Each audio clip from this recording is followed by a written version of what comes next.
blooming blue stars that grow when you're past hope that winter will ever end. And I rest my head on Laura's shoulder, my heart seeping the whole while into the lawn and the soil with its peculiar needs, the patient roots of not yet blooming azaleas, purple, I think, that grow by the fence, and into Laura, of course. And I whisper to her about the blood leaking backwards from my right ventricle to the right atrium of my heart, but only a little leak, so no need for alarm. And Laura doesn't say anything, just wraps her arms around me, the bulbs still clutched in her hands, each one with its embryonic flower bud curled inside.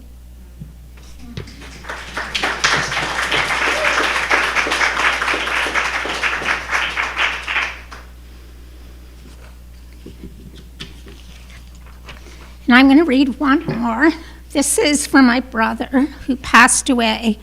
It'll be 2 years in September. Night Ghost. Your face peers out of every corner. 18 months and 6 days since your death. White shape drifting across the inside of my eyes. Pale puppet flapping through dark.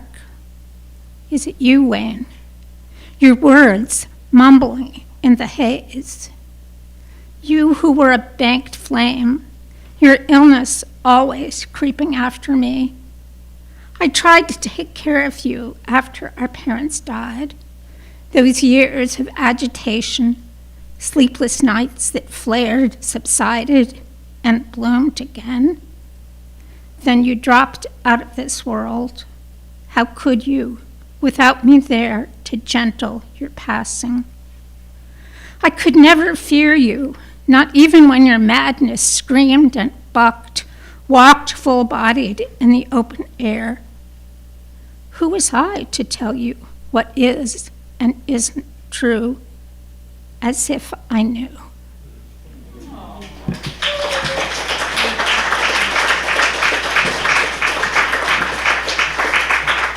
One more. Is there time? Sure. Okay. One more. Praise for my hip. Hip joint pulled from my body, wormholed, misshapen ball and joint. Your roundness collapsed into corners. I praise you. For your rotations, your bends, your thumps, your clicks, your jumps. For the pain, a scream I finally heeded. For the daughters I delivered, how you spread to let them pass. I praise you. Cells of my cells and bones of my bones, I grew you. So you didn't last as long as me. It's not your fault. I forgive you. Gravity did it. The splits when I was young. Cartwheels turned in the front yard of our split level on Douglas Drive. And joy, how I planted my hands in grass, one arm, then both, roll of the wheel, legs clocking overhead at 10 and 2, the neat return to upright. I praise you for that, dear hips, and the dances. Boys and girls flinging hair like wild vines in wind, stomping and grinding, drums rocking into my chest, your perfect flirtatious swing. I might still take a turn on the floor at Tony and Shelby's wedding next month, if the doctor, praise him, gives me permission to abandon my walker, my new joint stayed high-glass titanium, silver smooth. Novel hip settled in your nest of ligaments and muscles. Rotator, pelvis and the hip clasping hands, praise you, and all body parts unnamed here, exuberant in your there-ness. I'll wrap my arms around Brian's waist, and when the band, praise them, plays the slow song we've been waiting for, one we call a belly rubber, Maybe blackbirds singing in the dead of night. Brian's arms shawled around my shoulders, his hands against my back. Tempo slowed, sway and turn. My face laid against his shirt, both of us singing. The words, sweet smoke rising up with no effort and falling into place.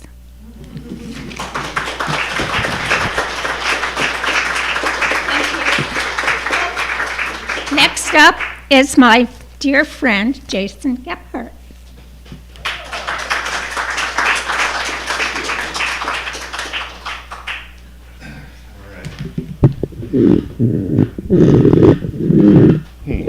Okay. So love poems are kind of hard to write, I think, sometimes. So this is just a description of a love poem. This poem is in the anthology on page 31, and thank you for taking it. It's called Description of a Love Sonnet. Of all the love sonnets I've written, the whole Arabian Nights of them, the 1002nd is unspeakable. Having finally captured the shimmering blue of the peacock's feathers, the true tenderness of an infant's grip, my heart's entire holdings. So perfect, it has no use for end rhyme or pentameter. I'd be summarily executed merely for reciting it. But that's okay. When I listen close on the quietest nights, silence, broken by a car's passing, the branch scrape against the window, breath, these shadow lines that you are permitted to hear will suffice to say, I have loved all that could be. And this one is an actual love poem. It's after a line by Kenneth Coke poem called "To You." This is a serious love poem. I love you as an insurance adjuster. I love you as a sapper sweeps for mines when I wake in the dark, needing to piss. I stagger to the toilet through the field of your scattered shoes, and one buried in the shag rug goes off, sending me tumbling. How can I not then love you as an insurance adjuster who should phone the bean counters in Hartford to report my twisted ankle, but instead dwells on the precise contours of your breasts and aches to comb for evidence in your hair, having become just a love-struck suit who by night's end can do nothing but fax his claim to an unmanned office in Omaha? Okay. So my wife and I, we moved back to the city. We've been ping-ponging back and forth from Washington since I was a kid. And my wife and I met, well, that's the next poem.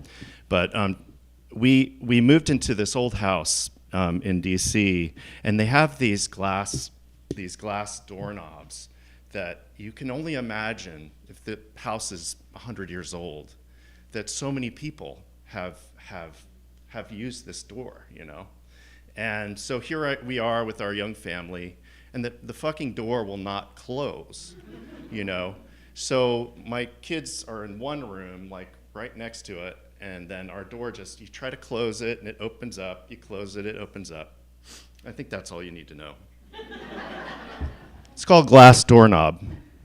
We notice it at night while undressing each other, our children finally asleep. Its latch comes loose from the nook in the frame, and our door peeks open. Perhaps the doorknob has grown tired of the future, so many hands having turned it.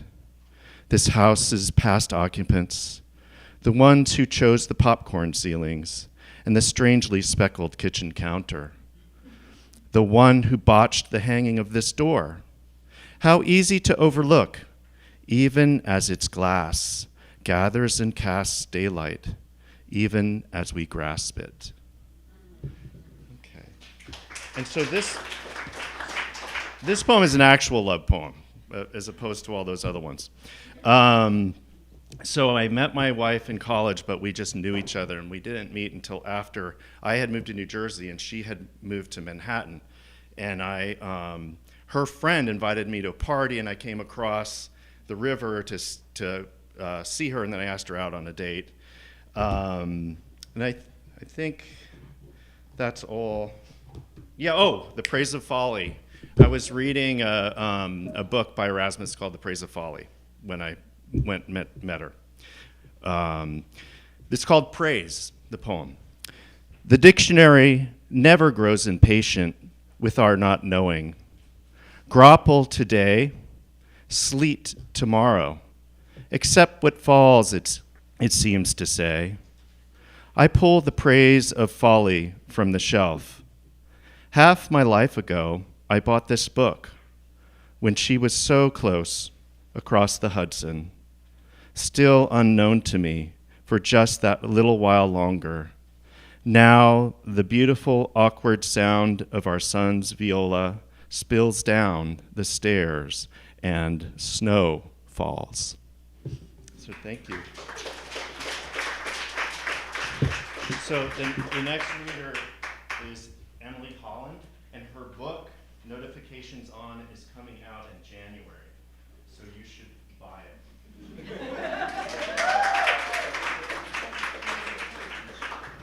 it. Jason is so nice that he mentioned my book but didn't mention his own, which is coming out at the same time. So you should buy his book, Dictionary of Air, also from Washington Writers Publishing House, coming out in January. So thank you. Thank you all for being here. I'm going to read a couple poems from my book. I don't actually have a poem in Capital Love, but I have some other poems elsewhere. So this one is from America's Future. Elopement. The desert has its own quiet desire, spliced with cracks and canyons, punctuated by the slowest growth. We go in January and see snow, even the melt, a delayed departure. We drive until the road turns to dust, pass a white piano, count 8 sleeping palms, arrive where backyard Joshua trees formed an altar for an elopement the previous week. On the nightstand of the B&B, a dried corsage, leftover wine in the fridge. We get high and talk about marriage again, no plans for engagement, maybe skip the charade, elope too. It must have been beautiful, moonlight on iced over snow, stars flickering their own fireless chorus. No objections from tumbleweeds, just the high desert mountains and their lilac blessing on the horizon.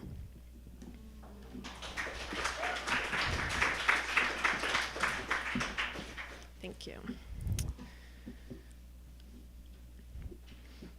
Memento Mori, Sedlik Ossuary, Kutna Hora, Czech Republic.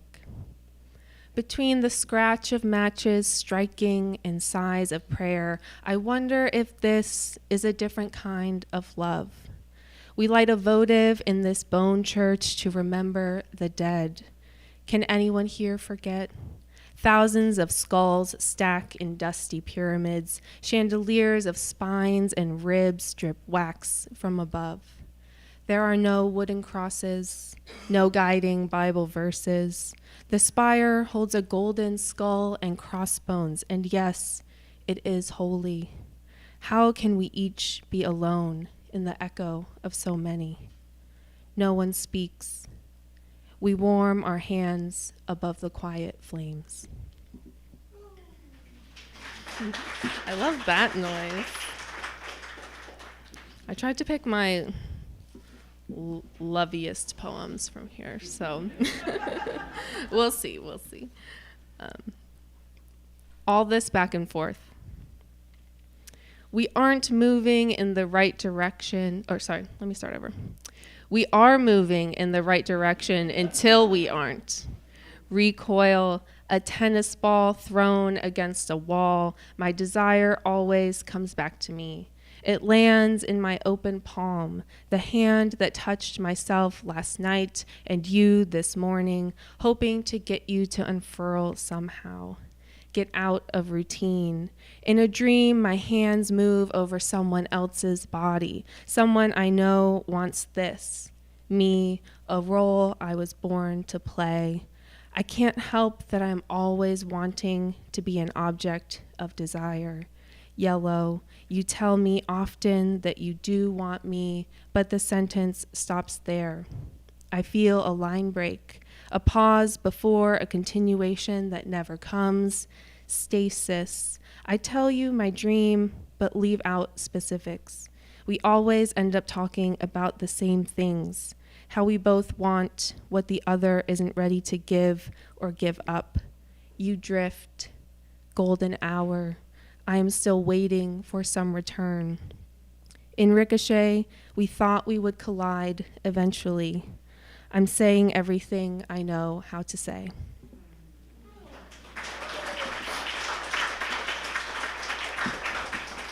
And I'm just going to read one more, which is the last poem in the book, but it's the first poem in the Capital Queer anthology, which you can also pick up at this table.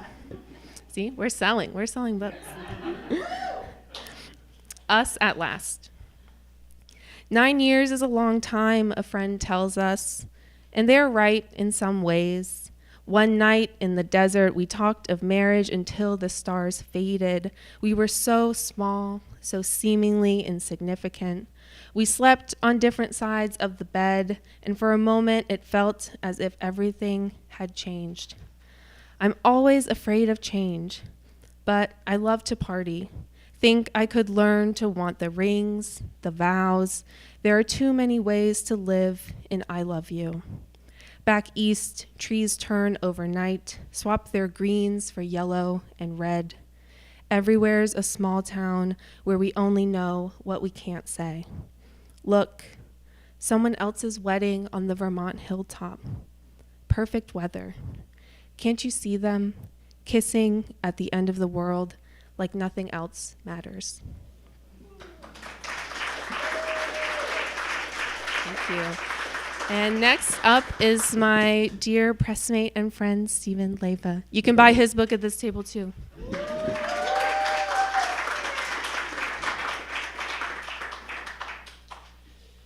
So it is a dear pleasure to be here with Washington Writers Publishing House. They really changed my life when they published my first book, The Understudy's Handbook.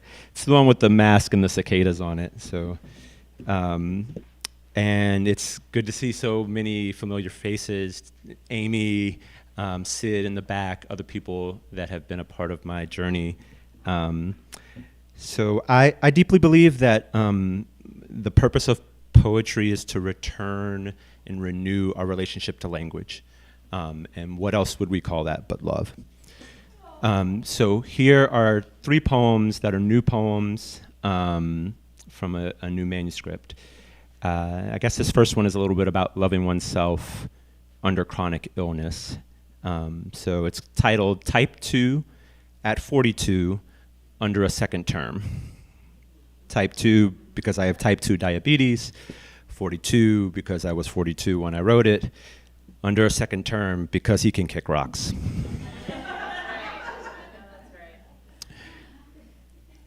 Again, lassitude has your back against the wall. The long all of winter, boring.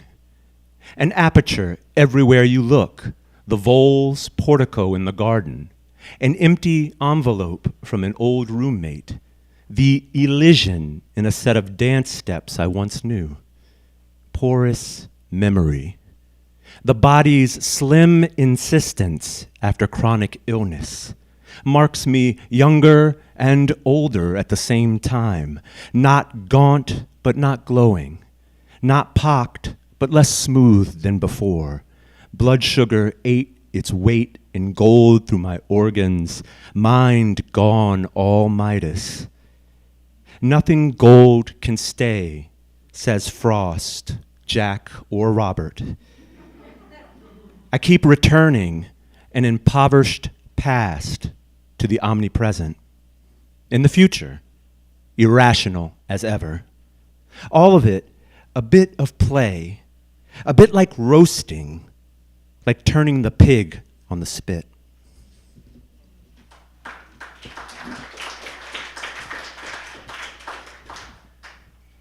Limerence. What do we call this desire to be desired? The milkweed's impenitent bow to the monarch or starlight, the heart's timpani at a sundress, a thigh, a braided anklet, a kind word escaping the cocktail glass, an olive in brine. Name it beauty, and chase will become our watchword. Call it love, and the sun will kneel. Say happiness, and do I deserve this? Follows, rapturous, like a sparrow pecking the ground. Instead of wisdom, why not wish for the owl's heart at night, seeing in the dark more than a meal, but a place to sing? Don't imagine a dirge for the eaten. Conjure and exhale instead, the hoot of being alive. Name it, whatever you like.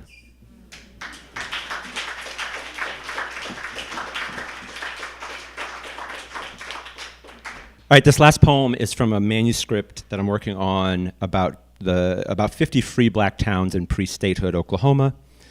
So in some ways, it's about loving a place. And it's titled, "The Whole State Has Always Been a Casino." The whole state has always been a casino. Bet on agrarian. Lay all your money on cotton, gin, and cattle. And here come the back talk of industrial revolution. Child, slide your chips toward church fronts and salons of such fame, the wait time to catch a tambourine or pin curl bob was insane. And here come an angry mob, a swarm of bullets as thick as June mosquitoes, an old lie, a cabal of insurance fraud, a whole clutch of homes, black as chalkboard, washed away. Not clean, mind you, plenty of blood, but nothing sinless about this, so call it what it is. A massacre, an arson. Zora said, if you are silent about your pain, they'll kill you and say you enjoyed it. But what about the bet you made with the currency of common dignity? What about the house money of God's image you were born with? Daylight itself is witness enough. Sure, anyone can neon up the night, say risk it all on vouchers and alchemy, hoop dreams as stable as wax left in the sun, the capriciousness of superintendents, envy as common as the name Johnson, and here come the torn ligaments of self-worth. Bet on competence, pudding proof and sky blue facts, on the weight of coach of the year, on hard work, on self-determination, on yes we can, on side hustles, on one day they'll see. And here come the sheer ignominy of folks with big mediocre energy. There aren't too many ways to say shameless, but God help us if the parades of it ain't always packed. Like a revival tent in the 50s, like a sold-out show at Kane's Ballroom. Bet on oil, and here come a dead planet. Bet on breath, and here come a pandemic. Bet on yourself, and here come picket signs of who am I outside your heart. Bet on history, and it repeats like a drum loop. And who am I to entice you towards doom scrolling these lines? Who am I to ask of language anything other than to signify? Who am I to bet on the agility of beauty?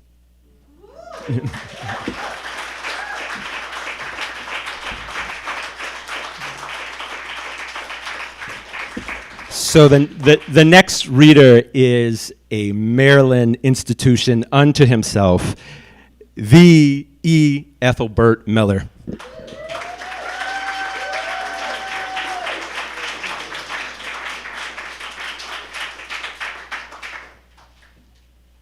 Thank you for your kind remarks. I'm going to read 4 poems. Over the last few years, I've been collaborating with my best friend, Miho Kanas. She is a Japanese poet and translator who lives in Hilton Head Island, South Carolina. And we've written over 700 poems. The first 3 I'm going to read is from 13 poems from this chapbook in celebration of the Miles Davis Centennial. It's called Man with a Horn, Miles Davis, and we dedicated this book to the very important poet and jazz critic, A.B. Spellman.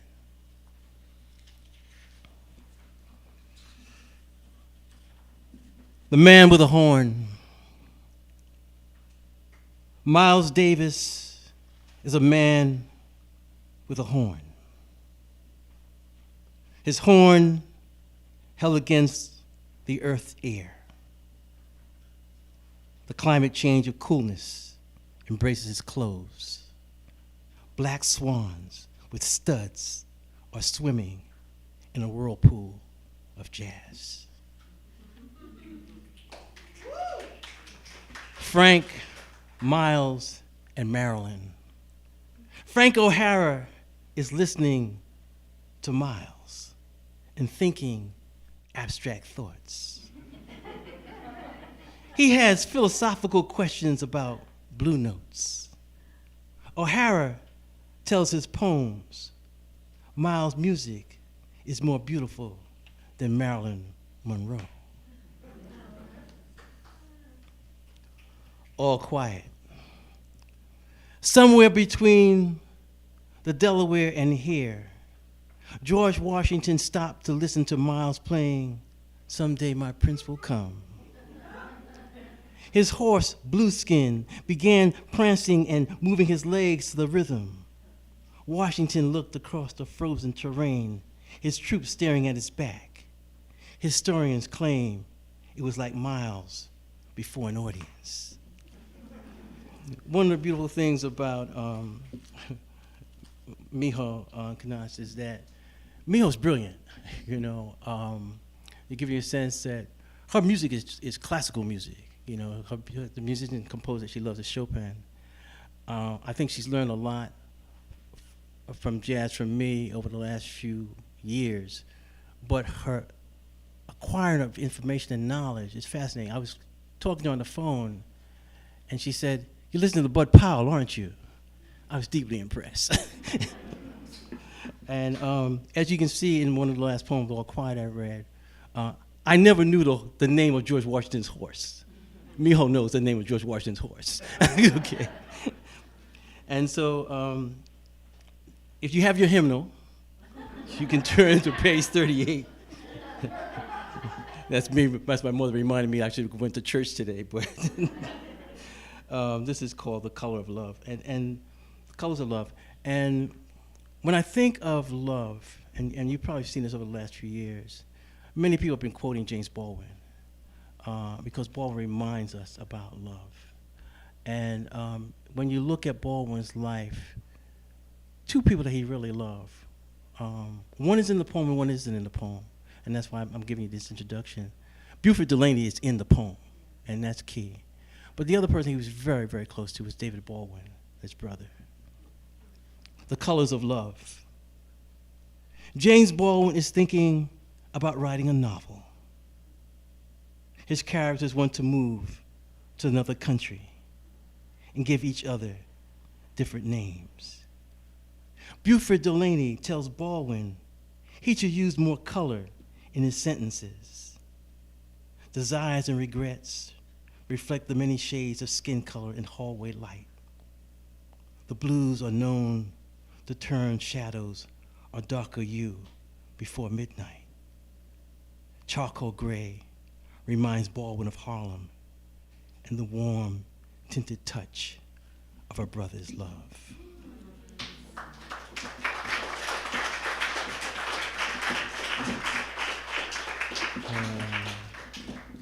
Let me see. Samantha.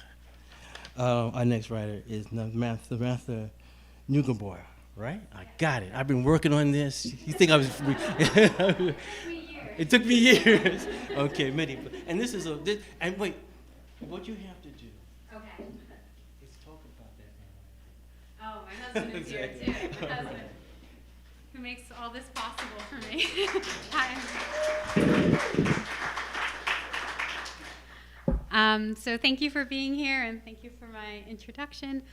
A few years ago, when Annie Arnaud won the Pulitzer Prize, I was very disappointed because I am a great admirer of the Danish writer Tove Ditlevsen, and I think that what they're doing is very similar.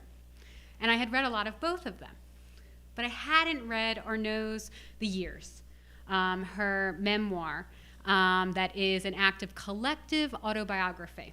So I read it, and then I had the disappointing but wonderful realization that this was something so new and so wonderful.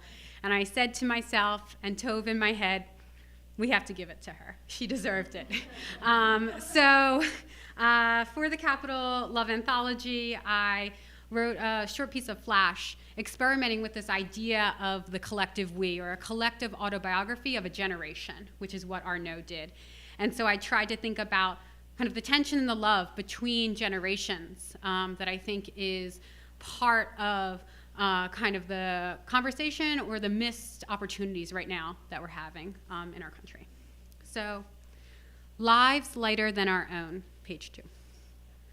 We lived in the age of accountability, and we were all amateur accountants, compiling the lightness and heaviness of lives.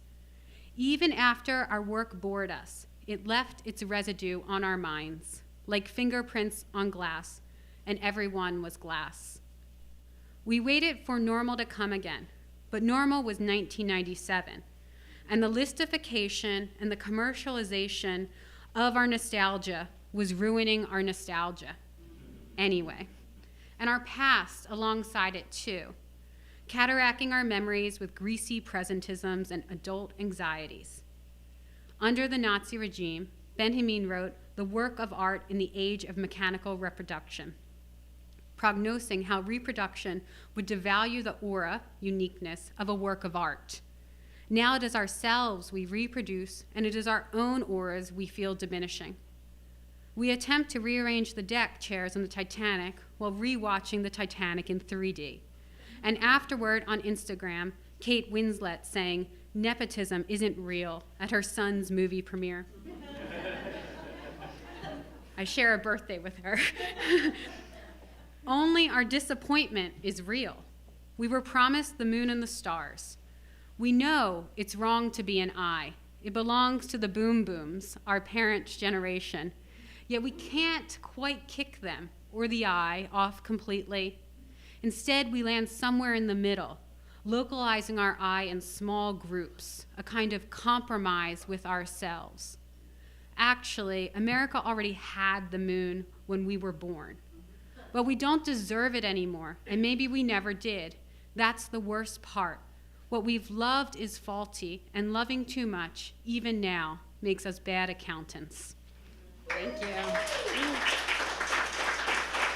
And it is my duty and honor to invite Zach Powers up here.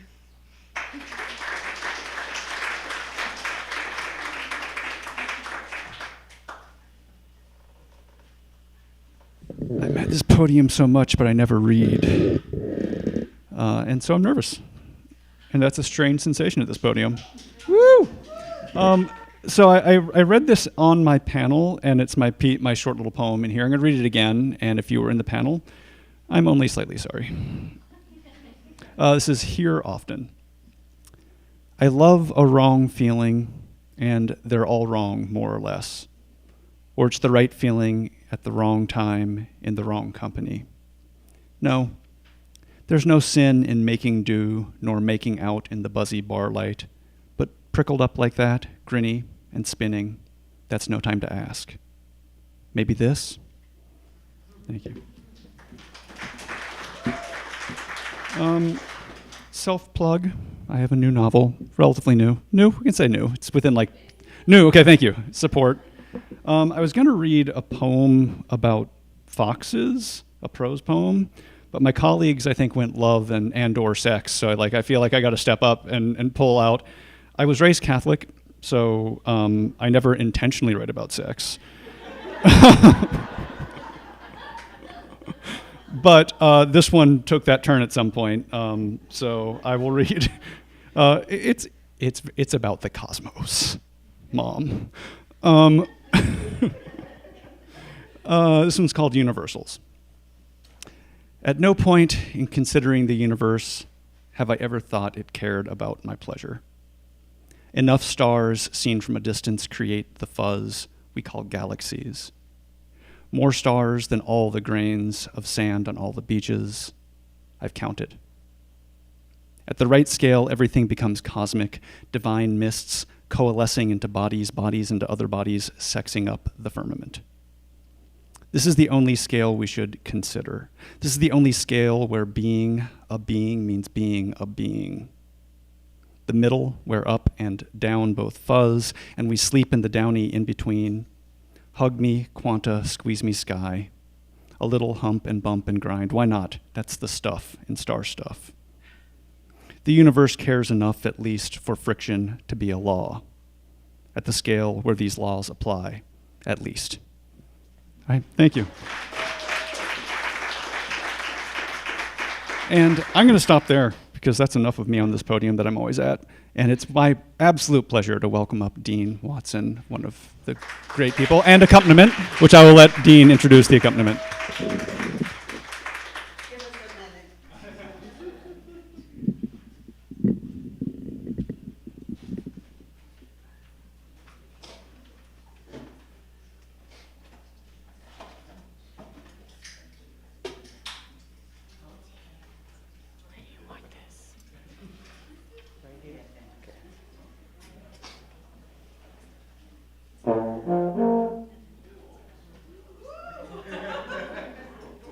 This is our big closing act, and then we have wine and cheese and mingling and please,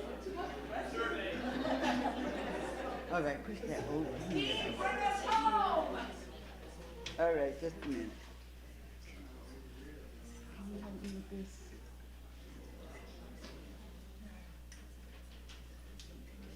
It's got to go up.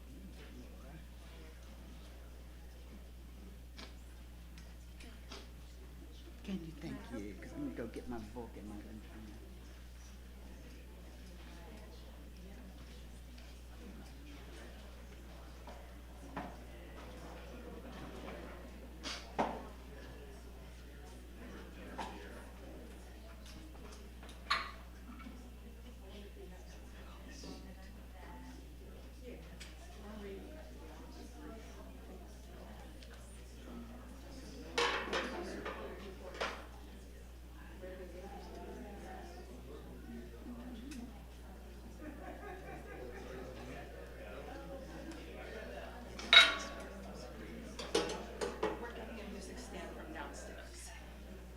I think it works.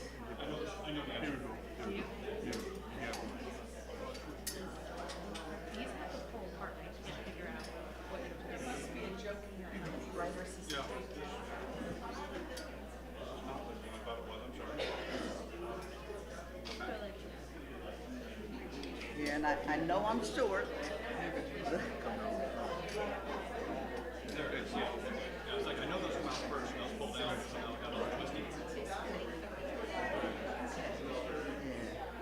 I'm short, but yeah, there you go. Yeah, I think so.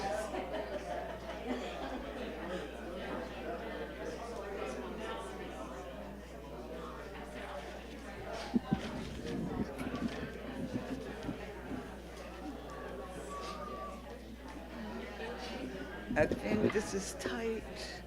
I don't want it to collapse.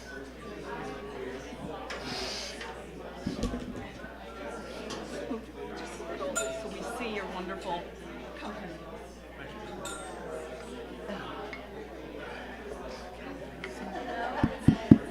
All right. Is it in front of me? Like right in front of me? There you go. Okay.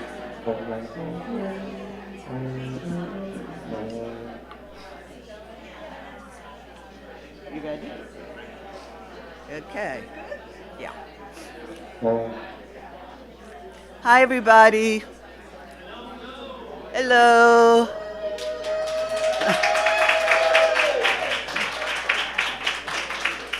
Okay.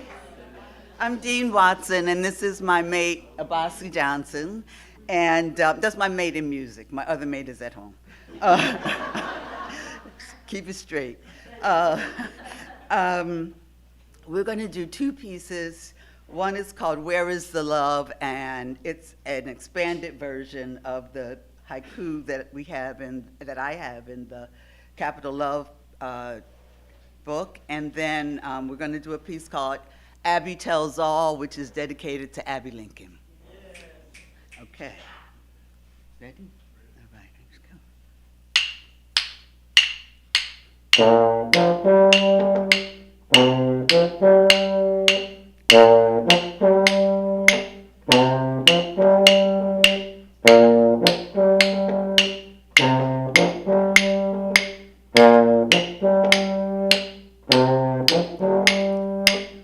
Where is the love?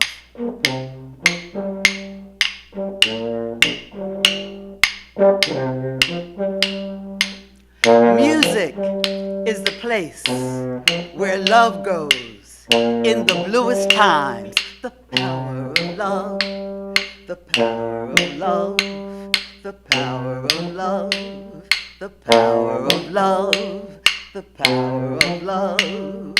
Dancing a two-step, love and music, always together. The power of love, the power of love, the power of love, the power of love, the power of love.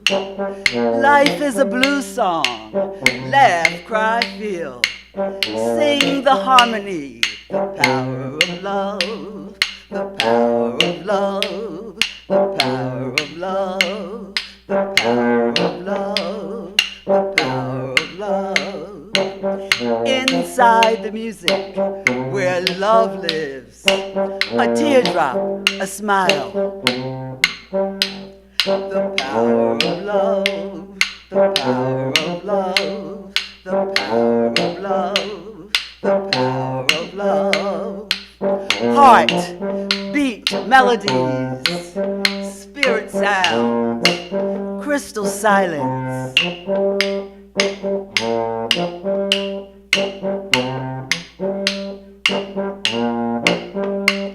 The power of love, when love is supreme, soul to soul, let the music play. The power of love, the power of love, the power of love, the power of love.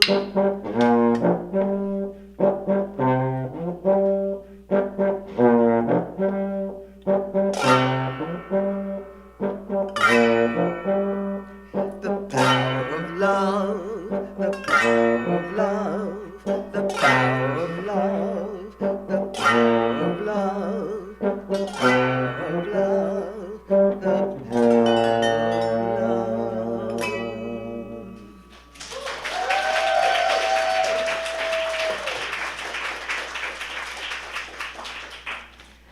Okay.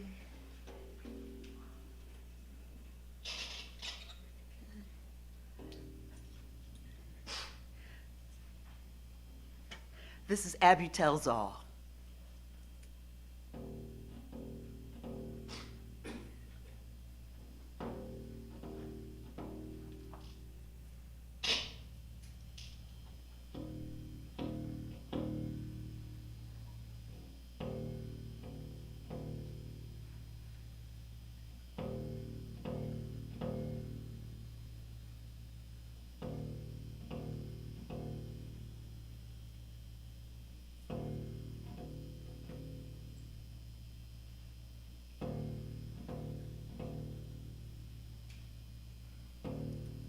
Didn't know nothing about no music, not how songs supposed to be sung.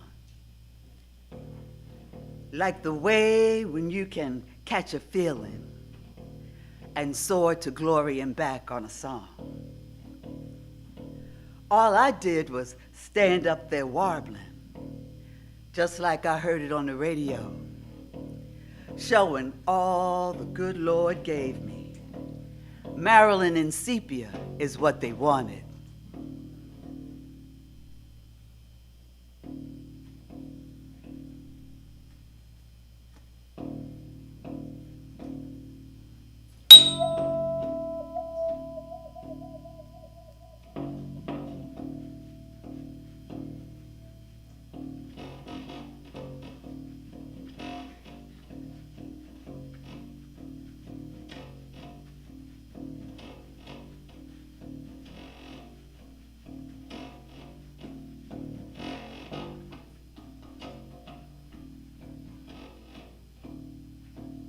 Then one night I heard Monk whisper, ivory's percussing in my ear, communicating with my spirit. Don't be so perfect, that's what he said.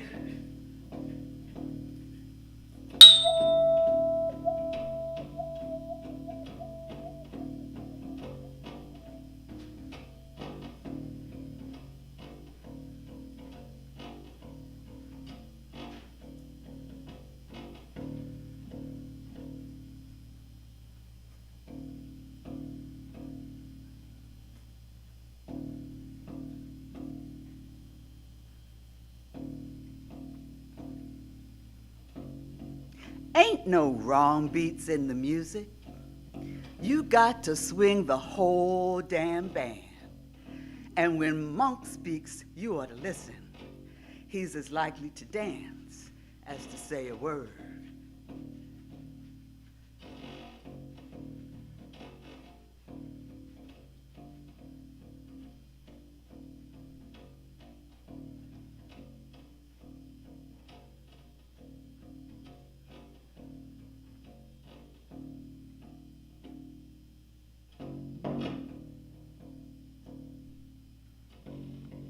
Don't try, 'cause you can't stop my screaming. We insist. That's all I'm saying. Hardly perfect, hard to handle. Warrior woman, Nappy Abbey.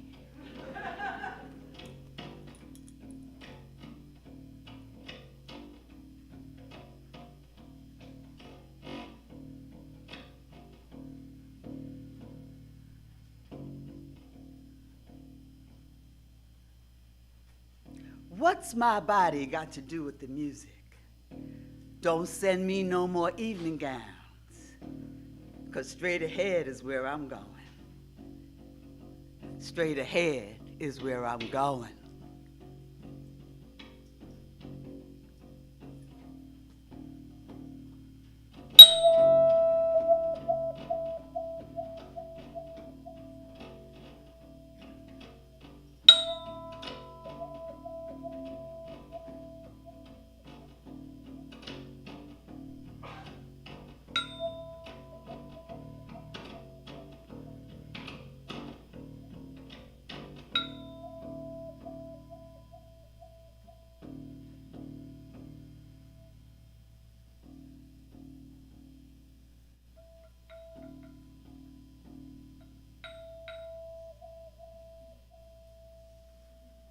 Abasi Johnson. All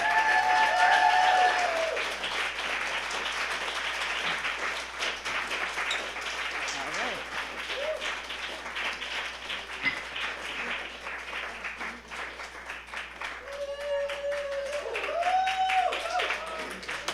Can we give it up one more time for all our readers, for Dean, for Abasi, for Garina.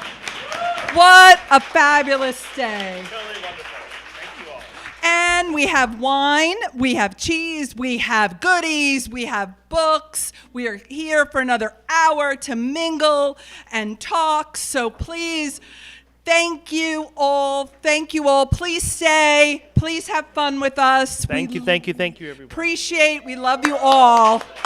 Thank you. Woo!